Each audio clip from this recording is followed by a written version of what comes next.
आज की जो क्लास है वो बहुत जबरदस्त है और रोमियो का जो खत है उसके पहले बाब की हम पहली 7-8 जो आयात है उन पर गौर करेंगे और इन्हीं मटेरियल बहुत ज्यादा है एंड आई होप कि आप सब लोग इसको कवर करेंगे और आपने कैच करनी है बातें। ठीक है, now we are mature student, हम मेच्योर अभी क्रिश्चियन है आमीन, क्योंकि हम काफी देर से खुदा के कलाम को सीख रहे हैं। सो अगर आप कुछ चीज मिस कर देते हैं तो YouTube के ऊपर इसी क्लास की रिकॉर्डिंग मैंने लगा दी है, तो रिकॉर्डिंग जो है वो YouTube से आपको मिल सकती है अगर आप कोई चीज मिस कर देते हैं।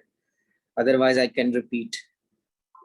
मैं कोशिश करूंगा कि हम इसको आहिस्ता आहिस्ता लेकर चलें, लेकिन चूंकि मटेरियल ज्यादा है और वक्त को भी मद्देनजर रखते हुए मेरी कोशिश ये होगी कि मैं इसको पूरा करूं, क्योंकि अगर हम देखें तो मटेरियल के हिसाब से देखें तो पहले बाप के ऊपर हम 1-1.5 महीना आसानी से जो है 4-5 क्लासें आसानी से कर सकते हैं, लेकिन हम कोशिश करेंगे कि थोड़े टाइम में ज्यादा सीखें।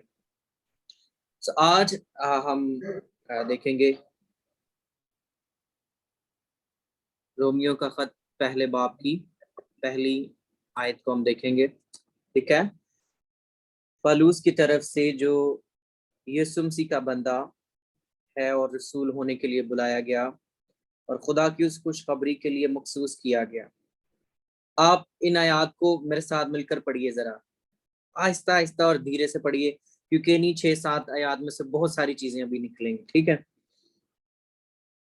रसूल होने के लिए बुलाया गया और खुदा की उस खुशखबरी के लिए मखसूस किया गया, जिसका उसने पेशतर से अपने नबियों की मार्फत किताब मुकद्दस में अपने बेटे हमारे खुदावंद यीशु मसीह के निस्बत वादा किया था, जो जिस्म के एतबार से तो दाऊद की नस्ल से पैदा हुआ, लेकिन पाकीज़गी की रूह के एतबार से मुर्दों में से जी उठने के सबब से कुदरत के साथ खुदा का बेटा ठहरा, जिसकी मार्फत हमको फजल और रिसालत मिली, ताकि उसके नाम की खातिर सब कौमों में से लोग ईमान के ताबे हों, जिनमें से तुम भी यीशु मसीह के होने के लिए बुलाए गए हो। उन सब के नाम जो रोम में हैं खुदा के प्यारे हैं और मुकद्दस होने के लिए बुलाए गए हैं। हमारे बाप खुदा और खुदा यीशु मसीह की तरफ से तुम्हें फजल और इत्मीनान हासिल होता रहे, आमीन। सो यहाँ पर सबसे पहले जो पौलुस रसूल बात कर रहा है वो बता रहा है, अपनी आइडेंटिटी बता रहा है कि मैं कौन हूँ। ठीक है, सबसे पहले वो अपने बारे में बताता है, पौलुस की तरफ से जो यीशु मसीह का बंदा है। मैंने इसके लिए यूनानी लफ्ज आपको बताया था, डुलोस, DOULOS, डुलोस यानी बंदा, यानी इंग्लिश में सर्वेंट, यूनानी में डुलोस, इंग्लिश में सर्वेंट, उर्दू में बंदा या खादम आप इसको कह सकते हैं। ठीक है जी। सो वो अपने बारे में यहाँ पर 3 चीजें बता रहा है कि मुझे खुदावंद यीशु मसीह का बंदा होने के लिए बुलाया गया है और मुझे रसूल होने के लिए बुलाया गया है, और नंबर 3 मुझे मखसूस किया गया है। सो 3 बातें वो अपने बारे में बता रहा है कि मैं कौन हूँ, मेरा तारफ क्या है। नंबर 1 मैं खुदा का बंदा हूँ, नंबर 2 मैं खुदा का रसूल होने के लिए बुलाया गया हूँ, नंबर 3 मुझे मखसूस किया गया है, मुझे अलहदा किया गया है, आमीन।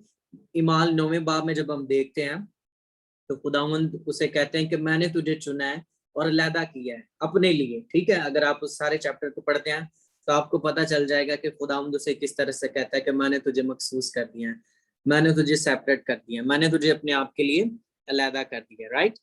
सो इसी जगह पर वो अपनी गवाही खुद दे रहा है कि मुझे रसूल होने के लिए बुलाया गया। ठीक है जी, मैं खुदा का बंदा हूँ। और हमने देखा था कि बंदे की तारीफ जो हमने देखी थी वो ये थी कि अपनी मर्जी नहीं बल्कि किसी और की मर्जी। बंदा यानी टूलोस यानी सर्वेंट, इसका मतलब है यूनानी में अपनी मर्जी नहीं बल्कि किसी और की मर्जी, उसके आका की मर्जी, जो उसका मालिक है उसकी मर्जी उसके ऊपर चलेगी, जो वो चाहेगा वो ही होगा, जो वो कहेगा वो ही वो करेगा, आमीन। सब लोगों को समझ आ रही है? यहाँ तक 3 बातें हमने अभी तक देखी हैं। ठीक है जी, आमीन, praise the Lord. So number 1 वो अपने आप को खुदावंद का बंदा कहता है। नंबर 2 वो कहता है कि मुझे मखसूस किया गया है रसूल होने के लिए। फिर वो कहता है मुझे अलहदा किया गया है। ठीक है, बुलाया गया है, मखसूस किया गया है बंदा होने के लिए और रसूल होने के लिए। अच्छा, मजेदार बात है और ये बड़ी लिखने वाली बात है, प्लीज इसको नोट कीजिएगा। बड़ी बड़ी जबरदस्त पॉइंट्स हैं जो मैं अभी आपको बताने वाला हूँ। पलूस रसूल ने अपने जितने भी उसने खत लिखे हैं, वो अपने आप को जब अपने खत का आगाज करता है तो मुख्तलिफ टाइटल देता है, 3 4 5 टाइटल्स हैं उसके, तो आप वो लिख लीजिएगा। ठीक है, लिखें। पहला ग्रंथियों उसके पहले बाब की पहली आयत में भी अपने आप को वो रसूल कहता है। दूसरा ग्रंथियों पहले बाब की पहली आयत में भी वो अपने आप को रसूल कहता है। उसके बाद इफ्सियों पहले बाब की पहली आयत में भी वो अपने आप को रसूल कहता है। तुलसियों पहले बाब की पहली आयत में भी वो अपने आप को रसूल कहता है। गिलतियों का खत जब हम पढ़ेंगे तो उसमें से भी और बहुत सारी चीजें हम सीखेंगे, उसमें भी वो अपने आप को रसूल कहता है। उसके बाद पहला तिमुथियुस और दूसरा तिमुथियुस पहले पहले बाब की पहली पहली आयत में वो अपने आप को रसूल करता है। सो यूं बन गया 1 2 3 4 5 6 7 7 एंड नंबर 8 रोमियो के खत में भी वो अपने आप को रसूल कह रहा है। सो टोटल 8 बार वो अपने आप को रसूल कह रहा है सिर्फ अपने खतों में। ठीक है जी। उसके बाद वो 3 बार अपने आप को सर्वेंट कहता है। रोमियो का खत पहले बाब की पहली आयत, फिलिपियों पहले बाब की पहली आयत, तीतस पहले बाब की पहली आयत। उसके बाद वो 2 बार अपना नाम लिखता है, सिर्फ 2 बार अपना नाम लिखता है, पहला थेसलोनिकियों और दूसरे थेसलोनिकियों के पहले पहले बाब और पहली पहली आयत में। ठीक है, उसके बाद फिर वो एक बार अपने आप को कैदी कहता है, फिलेमोन पहले बाब की पहली आयत। ये देख लीजिए, अगर आप, हम सभी नहीं देखेंगे, वक्त को मद्देनजर रखते हुए हम देखेंगे, कितनी जबरदस्त बात है। वो अपने आप को किसी जगह पर रसूल कह रहा है, किसी जगह पर खुदा का बंदा कह रहा है, किसी जगह पर कह रहा है कि मैं कैदी हूं। Amazing, wonderful, right. हम क्या है? रसूल तो अपनी आइडेंटिटी करवा रहा है। आज मैंने और आपने देखना है कि हु वी आर, हम कौन है। फिलेमोन का खत उसका हम देखेंगे, पहले बाब की पहली आयत, पलूस की तरफ से जो यीशु मसीह का कैदी है। यीशु मसीह का क्या है? कैदी है, यीशु मसीह का बंदा है। इंट्रोडक्शन वो अपना करवा रहा है, कोई बड़ा लंबा चौड़ा इंट्रोडक्शन, कोई ओनरशिप वाला, कोई अपने ओहदे वाला, कोई अपना वो जो उसके टाइटल थे, वो ये नहीं कह रहा कि मैं जी पहले रोमी सिपाही था, वो अब तुमको खत लिख रहा है रोमन का। मैं जो बड़ा दलेर था, मेरे पास जो बड़ा ओहदा था, मैं जो फरीसियों का फरीसी था, यहूदियों का यहूदी था, ठीक है जी, मैं ये लिखता हूँ। बल्कि वो बड़ी आजिजी के साथ क्या बयान करता है, मैं कौन हूँ? मैं कैदी हूँ यीशु का, मैं यीशु का बंदा हूँ। अब मेरी मर्जी नहीं बल्कि उसकी मर्जी मुझ में पूरी हो रही है। मैं रसूल होने के लिए बुलाया गया हूँ। तो हमने कितनी जबरदस्त बातें सीख ली हैं पलूस की जिंदगी से, कि वो अपने आप में किस कदर हम्बलनेस, मीकनेस, आजिजी रखता है, अपने आप को किस लो लेवल पर ले गया है। इतना बड़ा बंदा होने के बावजूद वो क्या कहता है, मैं कौन हूँ? मैं कैदी हूँ, मैं खुदा का बंदा हूँ। ठीक है, मैंने मुसीबतें सही हैं, मैंने दुख बर्दाश्त किया है, भूखा प्यासा रहा हूं, मैंने सफर काटे हैं, मैंने नेज़े खाए हैं, ठीक है, मैंने कोड़े खाए हैं, and I am keep going on. आमीन। मैं उसका कहती हूँ। Praise the Lord. तो हमने देखा है इन पहली पहली आयत में पलूस का तारुफ है, तो वो अपने आप को बंदा कह रहा है कि मैं खुदा का बंदा हूँ। नंबर 1, मैं रसूल होने के लिए बुलाया गया हूँ। नंबर 3, मुझे अलहदा किया गया है, उस खुशखबरी के लिए मुझे मखसूस किया गया है। एक आयत में 3 चीजें उसने बयान कर दी हैं। एक आयत में उसने 3 चीजें अपने बारे में बयान कर दी हैं। Praise the Lord. He is a servant of God, servant of God. मखसूस किया गया जी, उसे बुलाया गया है और मखसूस किया गया है। आजकल के दौर में ना तो लोग बुलाए गए हैं और ना ही तो मखसूस किए गए हैं। ऐसा है कि नहीं? कितने लोग हैं जिनको पता है इफ यू, अगर आप ऐसे लोगों के दरमियान रहते हैं, अगर आपके इर्द गिर्द कोई ऐसा है जो तो ना ही बुलाया गया है ना ही उसे मखसूस किया गया है, तो उससे अपना फासला बना लें। क्या बना लें? फासला बना लें, ठीक है। अदर, क्योंकि वो आपको फाड़ खाएंगे, ठीक है। बातें तो वो यीशु मसीह की करेंगे, लेकिन क्योंकि उनको बुलाया नहीं गया है, उनको मखसूस नहीं किया गया है, उनके पास कॉलिंग नहीं है, ठीक है। तो ऐसे लोगों के बारे में लिखा है कि ना तो उन्हें घर में आने दो और ना ही उनको सलाम करो, ठीक है जी। उनसे आपने एक डिस्टेंस बना लेना है। अच्छी आदतें जो हैं, बुरी सोबतें अच्छी आदतों को बिगाड़ देती हैं, तो परे रहना इन लोगों से हमने, राइट। अभी हम आगे चलते हैं, फिर उस आगे चलकर हमें खुदावंद यीशु मसीह के बारे में बताया गया है। दूसरी आयत से हम शुरू करते हैं, जिसका उसने पेशतर से अपने नबियों की मार्फत किताब मुकद्दस में अपने बेटे हमारे खुदावंद यीशु मसीह की निस्बत वादा किया था, जो जिस्म के एतबार से तो दाऊद की नस्ल से पैदा हुआ, लेकिन पाकीज़गी की रूह के एतबार से मुर्दों में से जी उठने के सबब से कुदरत के साथ खुदा का बेटा ठहरा। अच्छा, पहले तो उसने अपना तारुफ करवा दिया कि मैं कौन हूँ, मेरा काम क्या है, ठीक है। अभी फिर वो खुदावंद यीशु मसीह के बारे में शुरू से बता रहा है कि वही जिसका जिक्र नबियों ने अपनी किताबों में किया है, वही यीशु जो जिस्म के एतबार से सो दाऊद की नस्ल से था, लेकिन पाकीज़गी की रूह के एतबार से मुर्दों में से जी उठने के सबब से कुदरत के साथ खुदा का बेटा ठहरा। सो अभी वो यहाँ पर यीशु मसीह का तारुफ करवा रहा है कि यीशु मसीह कौन है। आमीन। यीशु मसीह कौन है? पहले वो अपना तारुफ करवा रहा था, अभी वो अपना यीशु मसीह का तारुफ करवा रहा है कि यीशु मसीह कौन है। तो आप क्या जानते हैं? आप अगर किसी को तारुफ करवाते हैं यीशु मसीह का, तो आप क्या करवाएंगे? ये सामने मुझे लगता है वो जो ब्लू सूट वाला है भाई, ठीक है। आप क्या यीशु को समझते हैं? कौन है यीशु? आपके ख्याल में यीशु कौन है? क्या वो एक नबी है? क्या वो भी एक रसूल है? हर बच्चे ने, जितने जितने स्टूडेंट यहाँ पर बैठे हुए हैं, जितने स्टूडेंट यहाँ पर बैठे हुए हैं, सभी, एक पेपर दिया जाए सबको, पास्टर पत्रस साहब से शुरू करके एंड तक चलेगा वो पेपर, और उसके ऊपर आपने वो पॉइंट्स लिखना है। सिर्फ एक बच्चे ने एक पॉइंट्स लिखना है कि आप यीशु को क्या समझते हैं, कि वो नबी है या वो कौन है। यीशु मसीह की आपने तारीफ करनी है सिर्फ एक जुमले में, एक आयत में, ठीक है। और उसी जुमले को बाकी फिर सारी क्लास जो है प्रिंट करके उसके ऊपर आप एक खूबसूरत मैसेज तैयार कर सकते हैं, ठीक है, हवाले कोट करके बाइबल में से, कि आपके नजदीक यीशु मसीह कौन है। और मैं आपको अभी यहाँ पर चंद पॉइंट्स दूंगा कि यीशु मसीह कौन है। He is a son of God. यीशु मसीह कौन है? सन ऑफ गॉड, वो खुदा का बेटा है। और यही शरफ हमें बख्शा गया है कि हम खुदा के बेटे ठहरे। आमीन। आज ये शरफ हमारे पास है। वो खुद खुदा का बेटा है, और उसके बाद उसने हमें ये शरफ बख्श दिया है कि अपनी जान हमारे लिए देकर उसने हमें अपने बेटे और बेटियां बना लिया। ये शरफ हमारे पास भी है, ठीक है, कि हम खुदा के बेटियां और बेटे हैं।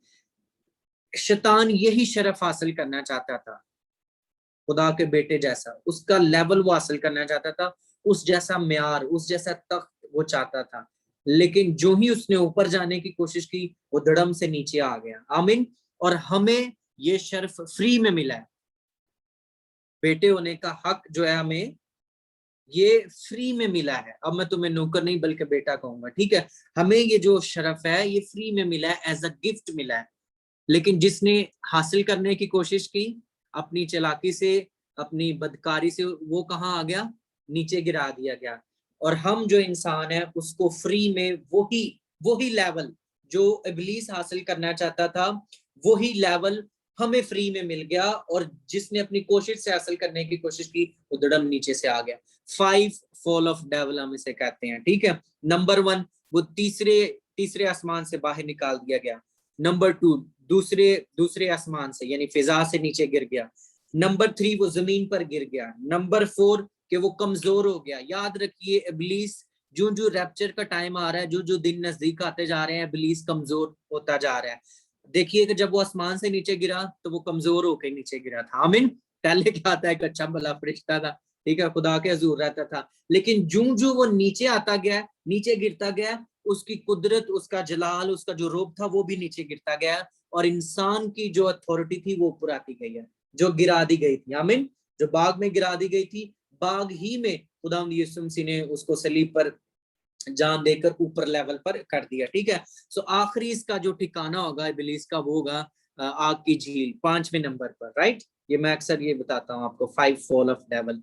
सो इबलीस ने जो दर्जा हासिल करने की कोशिश की उसे ना मिला, लेकिन हमें वही दर्जा, खुदा के बराबर हम बैठेंगे, ठीक है जी, उसके साथ होंगे हमेशा तक, ठीक है जी। वो दर्जा, वो लेवल हमें फ्री में मिल गया, आमीन, सन ऑफ गॉड, ठीक है, हम खुदा के बेटियां और बेटे कहलाएंगे, राइट। नंबर 2, खुदावंद यीशु मसीह कौन है? यीशु मसीह वही मसीहा है जिसका नबियों ने वादा किया था। खुदावंद यीशु मसीह कौन है? नंबर 1, वो खुदा का बेटा है। नंबर 2, वो मसीहा है। नंबर 3, वो हमारा, ही इज आवर लॉर्ड, वो खुदावंदों का खुदा और बादशाहों का बादशाह, मुकाशवा की किताब में लिखा है।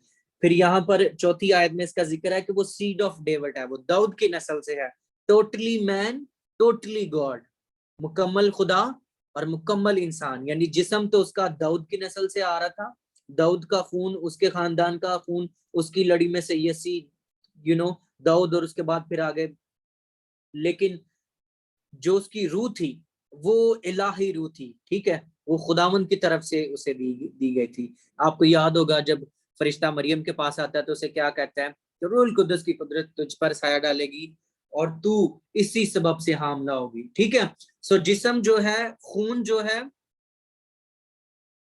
वो दाऊद, जिस्म जो है वो दाऊद की नस्ल से उसका रिप्रेजेंट कर रहा है, लेकिन ये भी बात मैं क्लियर कर दूं कि यीशु मसीह के अंदर दाऊद का खून नहीं था, ना ही मरियम का खून था।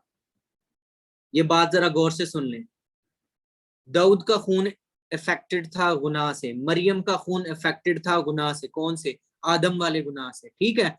अगर यीशु मसीह के अंदर मरियम का खून खुदा ना खास्ता होता तो फिर कुर्बानी काबिल कबूल नहीं थी। पास्टर पतरस ऐसे ही है कि नहीं? सो आप ये मत समझिए कि खुदावंद यीशु मसीह के अंदर मरियम का खून था, क्योंकि मरियम के खून के अंदर भी, क्योंकि वो इंसान थी, वो जो गुनाह आदम ने किया था वही गुनाह जो था वो सारी इंसानियत में चल रहा था, और मरियम भी उसी गुनाह के अंदर थी। बज़ाहिर मुकद्दसा मरियम ने कोई गुनाह नहीं किया था, लेकिन ओल्ड सिन नेचर जो थी वो सभी के अंदर थी, ठीक है। सिर्फ इस बात को आपने समझने की कोशिश करनी है। Clear, right? आई होप कि इस बात की आपको समझ आ गई है। कोई इशारा शुरा प्लीज कर दें। Clear, right? ओके। नंबर 3, वो हमारा खुदा है। नंबर 4, वो सीड ऑफ डेविड है, यानी दाऊद की नस्ल से है। Number 5, he is a totally man and totally God. Number 6, he is a resurrected one, वो मुर्दों में से जी उठा है, वो मुर्दों में से जी उठने वाला खुदा है। नंबर 7, वो पाक है, he is a Holi one, वो कदूस है। इस बात का इकरार तो बदरूहें भी करती हैं, आमीन, कि वो कदूस है, तुझे हमसे क्या काम, ठीक है। मुकाशवा 19वें बाब की 16वीं आयत में लिखा है lord of lords, king of kings, ठीक है। फिर मत्ती 16वें बाब की 16वीं आयत में लिखा है कि वो ही मसीहा है। तो तकरीबन 10 पॉइंट मैंने आपको बताए हैं, और अभी हम यहाँ पर कुछ और चीजें हैं वो भी देख लेंगे। बुलाए गए, इस चैप्टर, इन पहली आयत से लेकर 7वीं आयत में 2-3 बार जिक्र किया गया बुलाए जाने पर, बुलाहट पर। आप जरा गौर कीजिए, पहली आयत को शुरू कीजिए, पलूस की तरफ से जो यीशु मसीह का बंदा है और रसूल होने के लिए बुलाया गया। नंबर 1, बुलाया गया रसूल होने के लिए। फिर आ जाए, नीचे आ जाइएगा,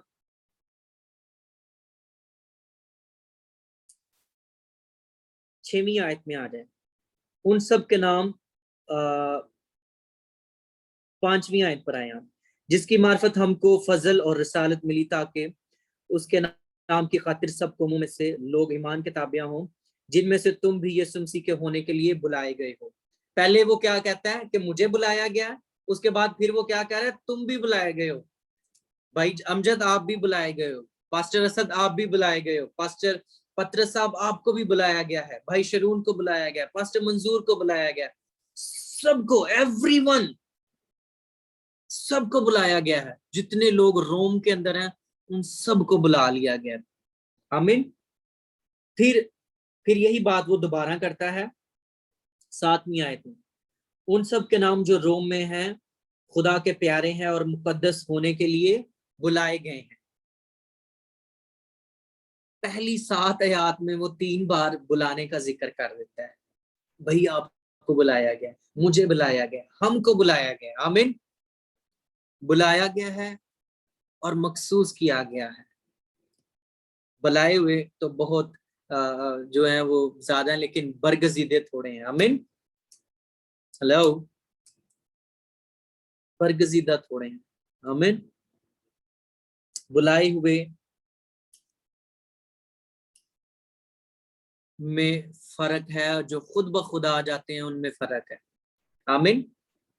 जो बुलाए जाते हैं उनमें फर्क है, जो खुद ब खुद आ जाते हैं उनमें फर्क है। फर्क क्या होता है? अथॉरिटीज का। फर्क क्या होता है? बरकत का। फर्क क्या होता है? अकल की कमी होती है जो खुद ब खुद आ जाते हैं अपने इमोशनल के साथ। ਲੈ वो मेरे ना भी पाकरू ने गल की मैं अपने घर चर्च खोल लेना, मैनू की लगे दूजे ना। राइट भाई, आपको बुलाया गया है, आपको मखसूस किया गया है। क्या आप ये कह सकते हैं कि मुझे भी मसा किया गया कि मैं जाऊं और गरीबों को खुशखबरी सुनाऊं? मुझे मसा किया गया है। खुदा यीशु मसीह ने कहा है कल में खड़े होकर कि मुझे मसा किया गया है ताकि गरीबों को खुशखबरी सुनाऊं, कुछ लोगों को आजाद करूं। आमीन। उसने क्लेम किया और उसने प्रूव किया कि मुझे वाकई बुलाया गया। उसने जो कहा, उसने दावा किया कि मुझे बुलाया गया है, मुझे भेजा गया है कि मैं अंधों को आंखें दूं। ठीक है, अगर आप अंजीलों को पढ़ते हैं तो यीशु मसीह ने यह दावा किया कि कुछ लोगों को आजाद कर दूं, और उसने ये करके दिखाया। अगर कोई आता है आपके पास और ये दावा करता है जी मुझे भेजा गया है, जी मुझे बुलाया गया है, तो उसकी निशानी क्या होनी चाहिए आपके पास? आपको कैसे पता चलेगा कि ये वाकई बंदा खुदा की तरफ से है? उसकी अथॉरिटीज आपको बताएंगी, उसका इख्तियार आपको बताएगा, उसका मैसेज जब वो शेयर करेगा लोगों के दिलों पर चोट लगेगी। ठीक है, बहुत सारे लोग गुमराह करने वाले भी आ गए हैं। ठीक है, पता ही नहीं है। ठीक है, उन्हें खुद ही नहीं पता कि हम कर क्या रहे हैं, हम बुलाए भी गए हैं कि नहीं, हमें मसा भी किया गया कि नहीं। ठीक है, कुछ लोगों को बदरूहों ने मसा किया हुआ है। ठीक है, बदरूहें उनके पीछे लगी हैं, डीमंस पोजेस हैं वो। ठीक है, वो खुद भी डीमन पोजेस हैं, और जिधर बदरूहों वाला मसा है और जिसके ऊपर वो हाथ रखते हैं, आगे वो बदरूहें ट्रांसफर करते हैं उनको। तो हम कहते हैं वाह भाई वाह, क्लैपिंग, बंदा टेक दे देने दुआ करके। ठीक है, मेरे पास एक स्टोरी है, मैंने अपनी आंखों से देखा है। सम टाइम कुछ लोग आपको इतना पुश कर रहे होते हैं, इतना पुश कर रहे होते हैं, तो पीछे से एक बंदा डिगा तो वो बाजा उनके सिर से बच गया। ठीक है, तो ये क्या है जी, ये अनॉइंटिंग है। लेकिन जब खुदावंद आपको बुलाता है, आपको आपको अपने खुद खुदावंद अपने मसा की अथॉरिटी जो है वो आपको देगा। आमीन। आपको पुश करने की जरूरत नहीं है। सो जब खुदावंद ने आपको बुलाया तो वो आपको ताकत भी देगा कि आप वो चीजें ज़ुहूर में लाएं। आमीन। जब खुदावंद आपको बुलाता है।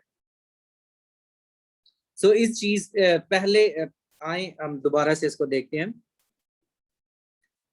नंबर 1, 7-8 पॉइंट है और इसके बाद 10 पॉइंट और है, मैं जल्दी से मैं आपको लिखवा दूंगा। वो गौर से दोबारा से अगर आप इसको दोबारा से पढ़ते हैं, 6वीं और 7वीं आयत में लिखा गया है कि हमें बुलाया गया है। ठीक है, फिर 7वीं आयत में लोकल चर्च का जिक्र है, मुगलपुरे वाले चर्च का जिक्र है। मुगलपुरे के लोगों, महमूद बूटी के लोगों को, लाहौर के लोगों को, पाकिस्तान के लोगों को क्या किया गया है? बुलाया गया है। आमीन। उन सब के नाम जो रोम में खुदा के प्यारे हैं, उन सब के नाम जो लाहौर पाकिस्तान में सब के प्यारे हैं। ठीक है, सबसे प्यारे और मुकद्दस हैं, खुदा के होने के लिए उन्हें बुलाया गया है। 6वीं आयत में वो कहता है कि प्यारे होने के लिए बुलाया गया हमें, खुदा के प्यारे। कितनी जबरदस्त बात है। रसूल कह रहा है कि खुदा के प्यारो, इसका मतलब है कि खुदा हमसे मोहब्बत रखता है, जिसको बुलाता है वो उससे मोहब्बत भी रखता है। आमीन, खुदा के प्यारो।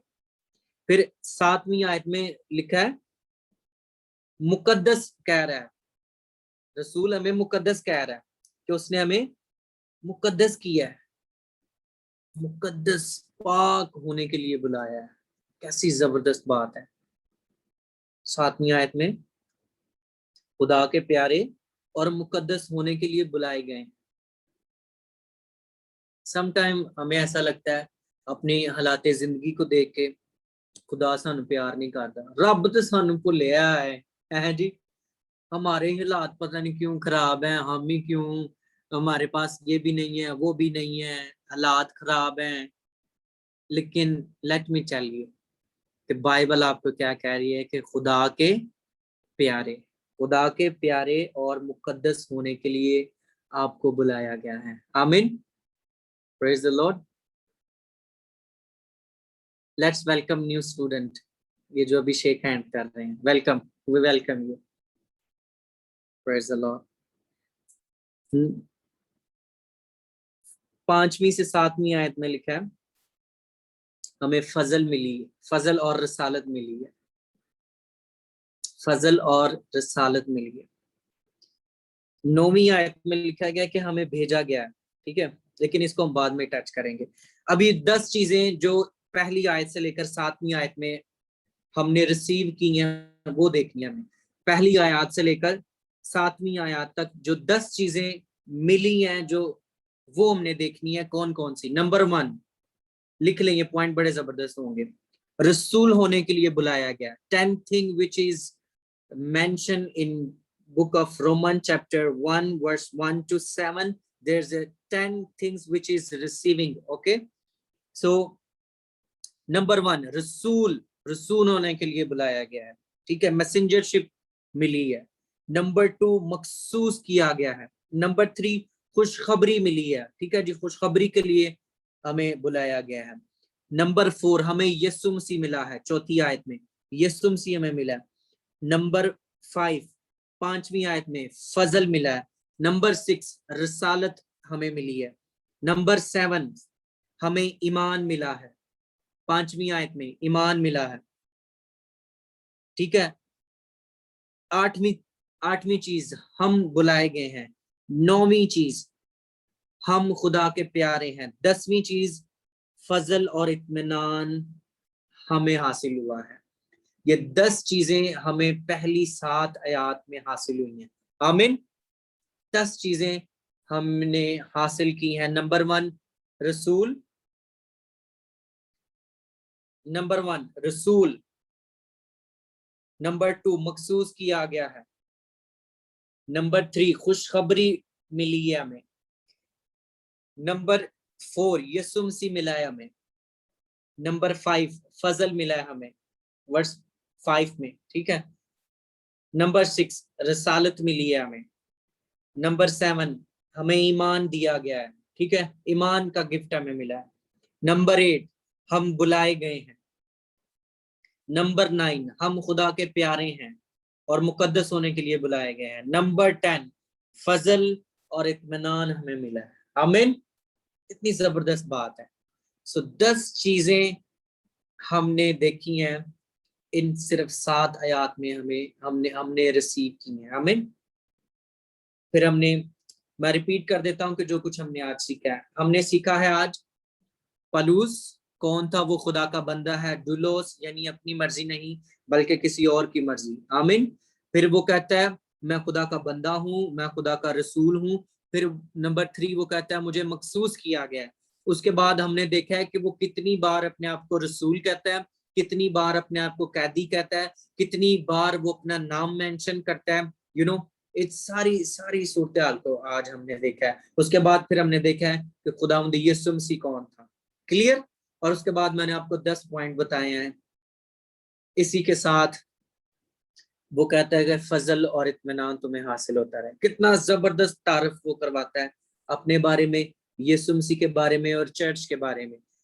3 चीजों के बारे में वो बताता है, अपने बारे में, यीशु मसीह के बारे में और कलीसिया के बारे में। 3 चीजों के बारे में वो बताता है इन पहली 7 आयत में। आमीन। सो आई होप कि आप सब लोगों ने बरकत पाई है आज की क्लास के सबब से। अगर कोई क्वेश्चन है तो you can ask, otherwise may the Lord bless you and keep you.